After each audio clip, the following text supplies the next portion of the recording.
Hey guys, my name is Logan, and I'm the narrator of this video. I thank you all for tuning into this video, and thank those of you who've watched me previously or followed. Well, here we go. Today's episode is of 4 paranormal stories. Like if you enjoy this video, and subscribe for more.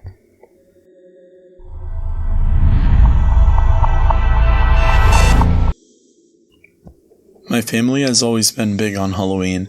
Our homes are decorated, we walk the streets when we were kids, and host costume parties now that we're older. I've got lots of good memories of the night when my 2 older brothers, mother, and friends, but there's one particular story that we still frequently relate on Halloween via family group message nowadays that was not as pleasant as others. A downright chilling experience that has forever embedded itself into our collective reflections. October 31st, 1991. I had turned 2 in June and was already in my own bedroom, which was the designated nursery beforehand. We lived in a suburb of Houston, Texas, that is today a curved row of houses, but back then it was a densely forested area. There was a large window in my room that looked across the backyard and into the woods beyond. On this particular Halloween, the moon was a waning crest shape and projected just enough light to see by. I had a big plastic cutout jack-o'-lantern hanging by a thumbtack on my wall. Thin traces of splintered moonlight draped onto its big, grinning face. An eerie setting indeed for what is still my favorite night of the year. My mom, brothers, and I were all worn out after a lengthy candy excursion that went well after our usual bedtime. My 2 siblings had their own rooms, and my parents were watching Night of the Living Dead in the living room. I laid back beneath the covers, taking in the sound of the swirling ceiling fan overhead, my drifting eyes looking towards my window. That's when I heard it, a faint scratching, like the pawing of a kitten on a glass door. Only we didn't have a kitten, and there certainly wasn't a glass door in my room. I stirred back to wake, wondering what that sound was. I listened carefully to the gentleness of the silence, the swirling of the ceiling fan, Barbara's screams from the living room television, a symphony of forms bursting to life as she got chased to her car by a horde of undead. Then it came again, a scratching sound, like fingernails at the base of my window now. I looked towards the window, but nothing was there. Slithers of Halloween moonlight passing through the treetops and rushing into my bedroom. It came again, from something wholly unseen. Was it a ghost? A murderer? This thing my brother told me about called the boogeyman? Some other creature from deep in the recesses of the forest? Scratching, trying to break in, trying to eat me, to murder me, or zap me to planets unknown. Scratch. The invisible fingers of something that could only be lurking on the other side of my window. Finally, I couldn't restrain myself any longer. I screamed, screaming like a 2.5-year-old had never screamed before. My mom came charging into my room, bursting the door open like a firefighter. I cried out to her that there was something in my window, and that it was trying to get in. She heard the scratching sound too. Alarmed, she turned on the lights and raced to the window. Nothing. No ghost. No murderer. No boogeyman. Not even a lizard or moth. Not even a tree limb. But still, it scratched and it scratched. My mom called for my dad, and by this time, my brothers were rushing into my room too, with their pop guns in their hands. My dad stepped inside, hearing the scratching sound as well. He went to the window besides my mom, but turned about when he saw nothing outside. Yet, it came again. Scratch. Finally, we saw what it was. Scraping the wall just above my bed and just above my head, the plastic cutout of the grinning jack-o'-lantern. It moved in the wind of my ceiling fan, the thumbtack having loosening its grip somehow. My dad took it down, and the scratching suddenly ceased. What a fright it was on that Halloween night. My brothers still enjoy poking fun at me about it, although none of us are below the age of 30 anymore.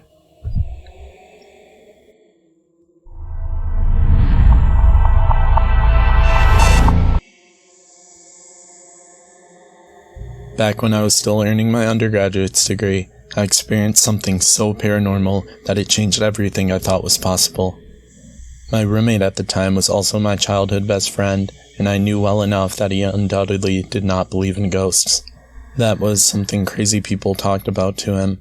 He was an avid outdoorsman, socially outgoing in Greek life, and he was a good student with a strong work ethic. Simply put, he did not have the time to dwell on fantasies. So, to have his validation towards the end of our hunting was surreal. He knew me long enough that he remembered my brother passing in high school, so he knew that I was very spiritual as a result. It began shortly after he and I hurriedly moved into our new apartment after our previous roommate situation expired. This place was older and definitely gave me a weird vibe. We were so young and broke, so I didn't think either of us cared. It was a duplex with 2 units, a downstairs 2-bedroom apartment, and an upstairs 2-bedroom apartment. We had a couple that lived downstairs for the first couple of months we lived there, and so we were getting used to hearing them walk around or play music. Occasionally he played the drums, but generally they were pretty quiet and respectful. About a week after they moved, I began to hear louder footsteps than usual and doors slamming. I thought it was someone the landlord hired to repair something, but there was no cars or trucks in the driveway. Initially, I just brushed it off, but a month had gone by and I was still hearing it. I asked my roommate if he'd heard anything, but he just shrugged his shoulders and said, it's probably just some workers, and then went on studying. I felt as if I was going crazy. The downstairs unit stayed vacant for a few months, and somewhere in the second of the month, I got a phone call late at night from him. I was staying at my girlfriend's house when he asked in a panicky voice, "Bro, did you just run up our staircase?" There was only one entrance to our apartment, and his room was to the right, next to the stairs. He said he had heard the door open and slam, and then someone sprinting up and down the stairs. He reports that the door did not slam a second time. He was so spooked that he had taken to the stairwell with his firearm drawn. He walked down the perimeter of the house to reveal nothing. Over the next month, he had been hearing sounds the same as me, but had been staying gone more than usual. It just so turns out that my girlfriend began staying more at my place around that time, and she was the first to notice that my mood was changing. Every time I was home, I just felt a dark energy.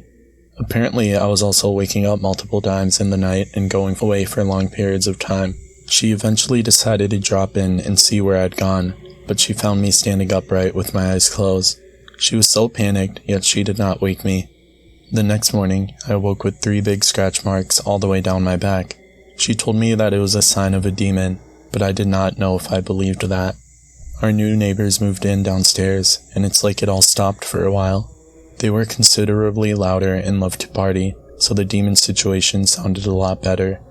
I would later on continue to hear sounds, but we would walk into rooms and all the lights were on, or all of the drawers and cabinets were open. But nothing was ever stolen, and neither of us ever recalled doing that. Both of these things began to happen weekly. He had one more stairwell experience before he moved out, but it was the weirdest thing that happened after I finally moved out. Needless to say, my neighbors and I were not friends, so to receive a phone call from them meant something significant. I'd been moved out for about a week, and I got a phone call saying, "Would you shut the fuck up? I don't know what you're doing up there yelling and slamming doors, but it's 3 a.m. Shut up." I told her to go upstairs and open the door, and she would see that there was nobody there since I moved out a week ago. She went upstairs, and all the lights were on, and not a soul inside. I was terrified for months, and after I moved out, a shadowy figure would follow me to my new place. I would see its dark silhouette in the window one night, staring straight into my soul, waiting to leech energy off of me again. This was all so creepy.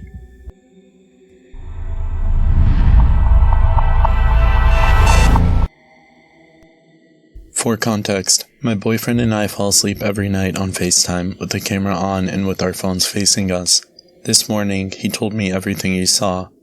He said that he randomly woke up for no reason and looked over at his phone because he thought he saw movement in the corner of his vision. He repeated the words "babe" a few times, thinking I was awake and couldn't sleep. What he saw was a shadow figure brushing their hair with their hands while also looking dead at my phone. He didn't see a face since it didn't have eyes. He told me that the figure was playing with my hair as well. At one point, he woke me up saying "babe" again. This time I woke up and responded with a "what?" grumpy because I was just awoken. Only then did the figure fade away. P.S. Lately I've been feeling things. My room felt hotter or colder more than usual. I've been feeling more nauseated, and I've been feeling more dizzy. This has been happening for days. My boyfriend also told me that he's been seeing other things at night as well as around me, like shadowy figure or people-like figures. What is happening?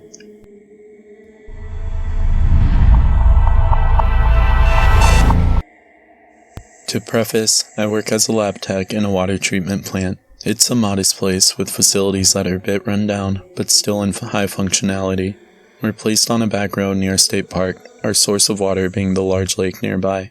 For the most part, it's calm back here. We regularly have uniform and chemical deliveries, so there's a semi-frequent buzz of human traffic.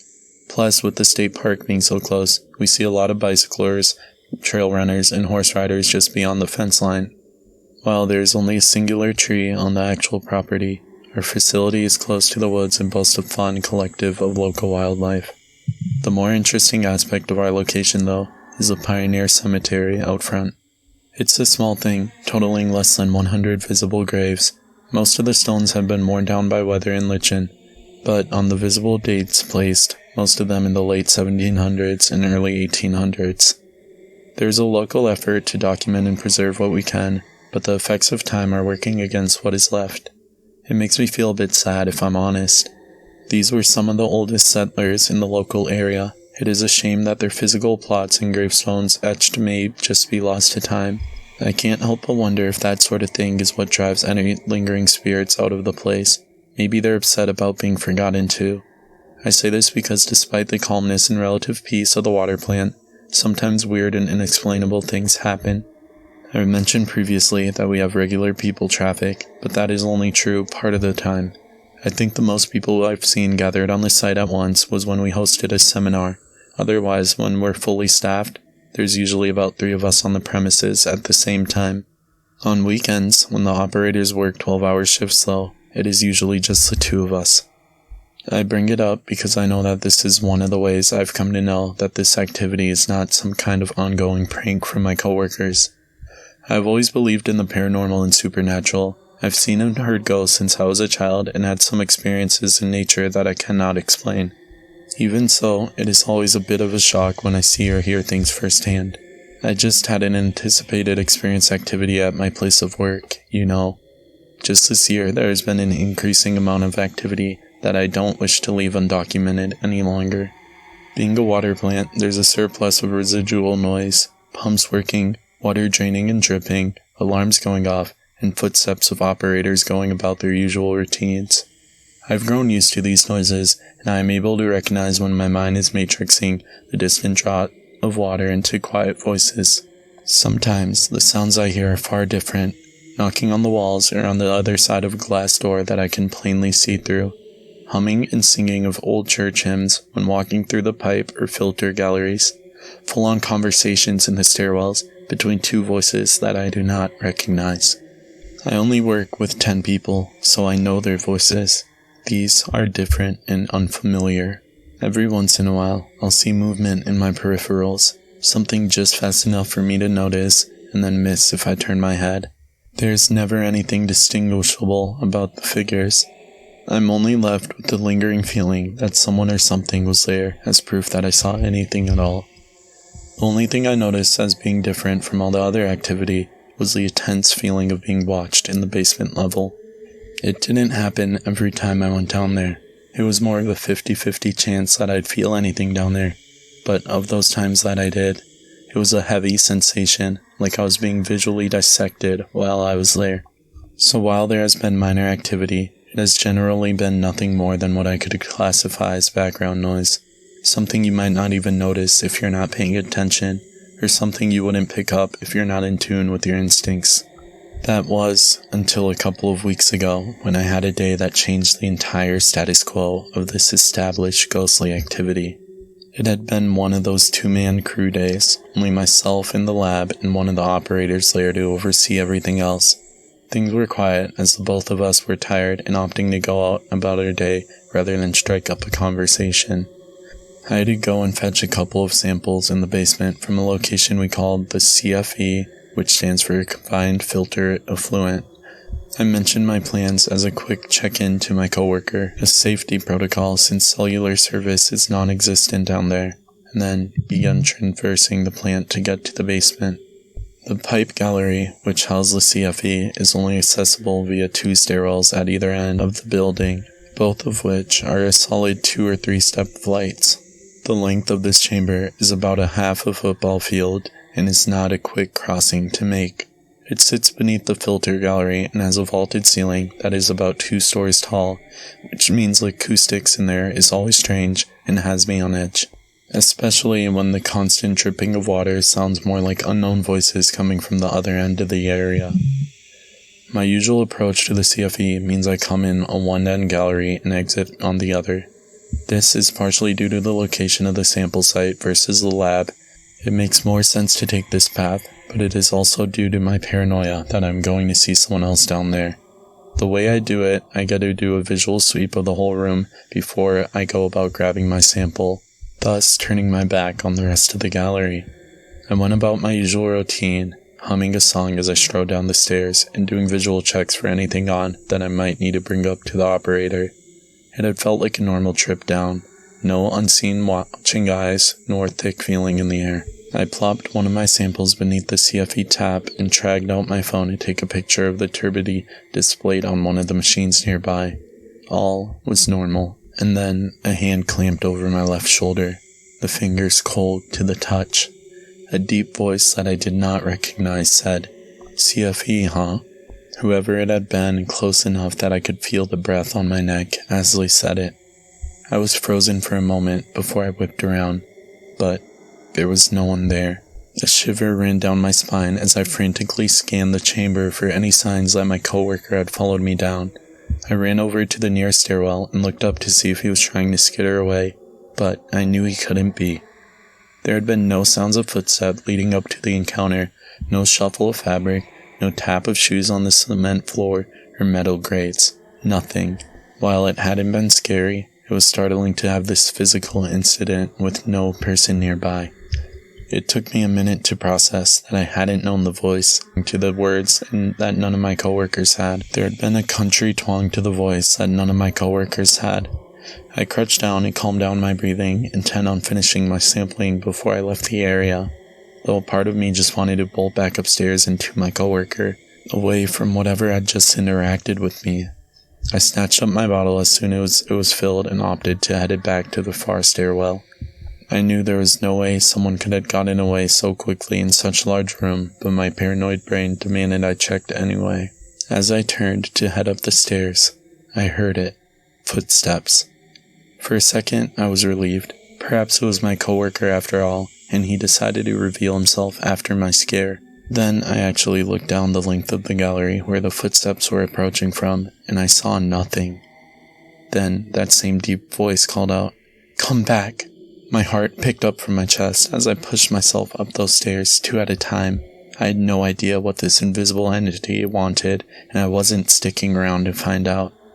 I ran down the hallway of the next level and straight into the stairwell that would take me back to the top level of the plant, only thinking to get away from the basement as quickly as possible. As I burst into the hallway that led to the lab, I stopped when I realized there was a conversation happening in the control room. I stuttered to a halt and stared into the area. The control room was closed off by 2 large windows and 2 doors that were half windows as well. I could clearly see that there was no one in there. My mind was still whirring from the incident in the basement, and this was not helping the panic die down. I pushed the door open and the sound silenced. As a desperate effort to find something that might offer an explanation, I woke up all the computers and searched for an open internet browser. I thought that maybe something on there was playing sound, but there was nothing. I left the room just as quickly and darted back into the lab. My coworker Jay was still in there running tests just as I had left him. He noticed my frantic breathing and looked up with a worried expression. "You okay, eh?" he asked. I didn't even know what to say. I put my hands on the lab countertops as a way to ground myself, and I tried to control my breath. "You've been in here since I went down, right?" I questioned once I had calmed down somewhat. "Yes, I was doing the 10 a.m. test like I told you," he answered. I laughed, a bit incredulous. Jay's a large man with notoriously harsh asthma, which is to say, he and the stairs are not friends. As I looked at him, I registered the fact that his breathing pattern was normal and unhindered. There was no way it had been him, which left the question of who it had been. I'm still not sure what to decide about it. If I think about the incident in hindsight, there wasn't really anything scary or malevolent about the voice, nor the energy involved. It had almost been like interacting with one of my coworkers as we went about our days. But since I startle as easily as I do, it had freaked me out. I kept the incident to myself until I found a time to corner the only other woman on staff, my work mom, M, and told her about it. To my surprise, she was quick to tell me that she had experienced something similar in almost the exact same spot about 6 months ago. M also informed me that she had been seeing these spirits for years. She's the third shift supervisor, often working solo as she's one of 2 operators on that schedule, so most of her nights she's the only one on site. M told me that over the years she has worked here, she's been seeing wispy forms moving throughout and from the Pioneer Cemetery up front. They walk right through the chain link fencing that surrounds the facility and disappear like mist under the sun. M also proceeded to collaborate a lot of other notes of activity, from the sounds I'd been hearing all the way to the feeling of being watched in the basement. I'm still blown away by this revelation. I thought it had just been me experiencing these things, as all of the guys dismissed my claims as my mind's playing tricks on me, but I now have confirmation that this ongoing activity is not something new. I've only been on this job for about 2 years. My work mom has been here for about 30. I can't even imagine how much she has experienced in that time, and I am kind of curious to learn more, even though my heart rate still skyrockets as I go down those stairs. To M and I, these spirits are very real and active, and now that I know they originate in the cemetery, their graves silent and dark while their restless presence manifests within the water plane's walls. The incident is still as fresh in my mind as the day it happened. I struggle to convince myself to go down into the pipe gallery basement. As open-minded as I am to the supernatural, I don't necessarily want to experience it firsthand. I could go without it, actually. So I guess this entry can serve as my attempt to find peace of mind after such a startling encounter. Spirits of the cemetery, I will listen for your voices, but I do not need physical contact to know that you are there. Please let me keep it this way.